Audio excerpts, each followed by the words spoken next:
We're going to continue our weekly discussion here on the real estate and Ontario market in terms of what we're seeing from a buyer and seller perspective, and definitely going to look at something that's going obviously with all the central banks, which is they're talking very hawkish tone, which means they're looking to raise interest rates. So I'll definitely be talking about that along with what we've seen in April 2022 home sales in the GTA, what we're seeing with inventory, and a bit deeper here into Toronto, and obviously I'll show you some interesting sales that we're seeing in the market that in my opinion are questionable. So definitely want to stick around. Any comments, any feedback, please leave it below. Any subscriptions or likes will obviously be appreciated as well. And myself, I'm a wealth management advisor. This is what I research. This is what I spend my daily and weekly life on. So if you're looking for advice or certain direction, I always say reach out to your trusted advisor. And without a further ado, we'll kick it off here. So we're going to first talk about interest rates. What are we hearing from the different banks and what are they actually doing across the world? So we'll start off with the US here. The federal bank here raises rates by 0.5 percentage point, the biggest rate that increase they've done in 2 decades to fight inflation.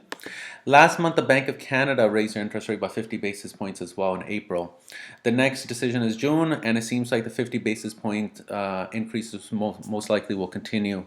Based on what we're hearing from the central banks, definitely the Federal Reserve said the same thing. They took 75 basis points off and said 50. And this is a bit of commentary here from an article from May 3rd from Reuters via Yahoo Finance. The higher rates needed to slow housing market demand, and this is from Bank of Canada. Going a bit into the details here, this is from comments from Senior Deputy Governor Carolyn Rogers, where she mentions home price growth in Canada is unstably strong and higher interest rates are needed to moderate demand. We need higher rates to moderate demand, including demand in the housing market, she said. Housing price growth is just quite strong in the market right now, as everyone's been talking about it, as I'm sure family, friends, it's just the hottest topic to say the least. The Bank of Canada made a rare 50 basis point increase last month, as I mentioned. Housing sales and prices, meanwhile, have started to cool from peak levels, though activity varies across the country and housing type. I definitely shared that data in my last week's video, so if you're curious to see what those decreases are, definitely check it out by region. Most like what I've seen is about 10 to 20% decrease. And one of the largest objectives of federal banks, such as the Bank of Canada and the Fed in the US, is to fight inflation. You obviously know where gas prices are, you're filling up. Other things have obviously gone up in price as well, such as grocery. So a key objective of theirs is to fight inflation. So with Canada's inflation at a high of 31 year of 6.7% and the US at a 40% high, they're definitely going to be targeting this, and that's why they're talking that we're going to be raising our interest rates quite a bit compared to what the market thought entering the year. So that's definitely been a change in tone. And we've been seeing that in the stock market. If you're a stock market investor, you've seen this in the last month. Obviously down, I want to say again, 10 to 20% depending on the market. Obviously the NASDAQ, the tech stocks were hit huge to say the least. And obviously we're seeing that decrease in terms of home sales as well. So you can see here, this is an article from May 4th, Global News, April 2022 home sales down 41% from last year, and they've dropped 27% since March. So the month over month increase is definitely lower as well. And these were the numbers reported by the Toronto Regional Real Estate Board. This was Wednesday, as mentioned, that April sales amounted to 8,000 across the region, down from 13,613 during the same month from last year. And just compared to March, there are about 11,000 sales in March. And as we've been talking about in past videos and what we're going to currently show about as well from a buyer and seller perspective, that home buyers are taking a break from the market to reassess how they would change up their strategy, that obviously interest rates have increased. So that's the whole purpose of interest rate increases, is to slow down the market, and obviously that's what's happening from buyers reassessing. And just some comments here from realtors. What I've seen is a lot of properties just sitting on the market. A month ago, it was even, it was very hard to secure a booking to visit some condos for sale, and now viewing have not many. She often sees condos 1 or 2 visits on a perspective from prospective buyers, leading her to believe the demand has slowed, which is obviously we're seeing based on home sale data. The slowing is more pronounced. They're sharing in the 905 with Mississauga, Brampton, and Markham.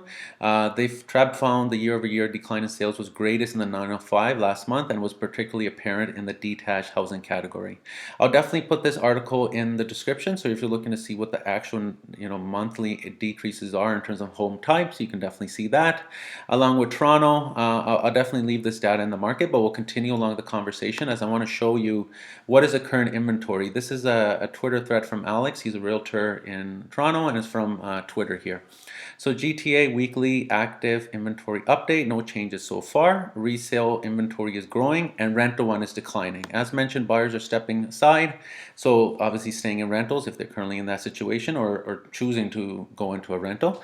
And we can see here almost about a little above 13,000 in terms of active inventory for sale on the MLS, and it's higher than last year, and we'll see how much further this goes up or does it take a break, but that's obviously, we're going to see forward here in May.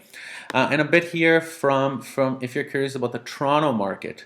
This is from, again, a Twitter thread from Scott Ingram. He's a realtor here in the GTA as well, loves the numbers, and I definitely always like to bring his perspective. So over the past week, we got active listings up and sales down for freeholds, houses, and condos. So yet again, month of inventory is climbing. Condos nearing their 52-week high. Month of inventory is the most important things in terms of buyer-seller perspective, in terms of having a balance. And I definitely want to show you the home freeholds because I think it paints a great picture. So big picture on the listings front, freehold levels are still well below the seasonal norm, and this is 2020 and 2021 were not normal. So it's still below in terms of what listings should be there. So here in May in Toronto in particular, 416 active listings freehold, about 2,000. And we can see here from 2018, 2019, they were definitely much higher. So we'll see if how this number trends, right? We know we're seeing less homes selling. We're seeing obviously more inventory on the market.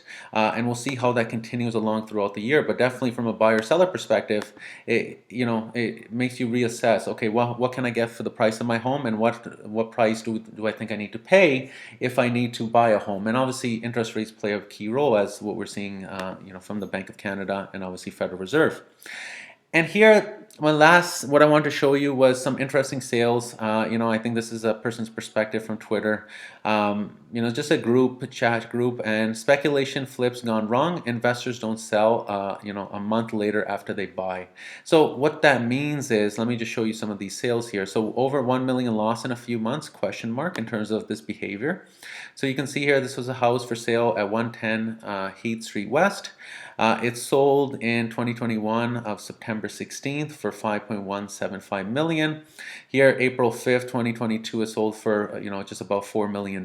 So that's definitely obviously losing money, right? So that's what this individual is pointing out to, is speculation. Like, what's going on? These sales are very odd. So here's another example, 136K loss in 1 month. This is from a home in St. Catharines, 234 Pelham home. What was it here? We're seeing Feb 3rd, 2022 is sold for $786,000. A month later here, March 3rd, it sold for $650,000. Like, that makes no sense. But this is some of the odd things, based on, obviously the market increasing such a drastic bit from 2020 since the pandemic. And one last example I'll show you here is $155,000 loss in 2 months. Like, let's look at this. This kind of looks ridiculous. Sorry, it's not loading, but we can see the numbers here. It sold. It sold here for 1.395 million. Sorry, I don't know what's going on with the internet. It's not opening up. Anyways, I will put this information and this data in the description of my video.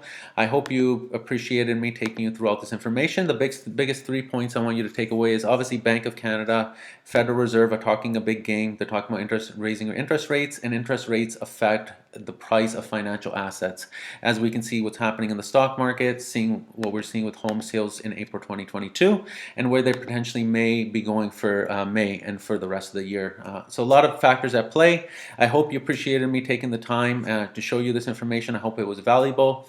Any comments, feedback, you want to know something further, please leave it in the comments below, or reach out to me of any of my Instagram or Twitter. I'll put those information in the description as well. So thank you for taking the time. I hope you have a great day, a great week, and we'll chat again next week. Thank you so much.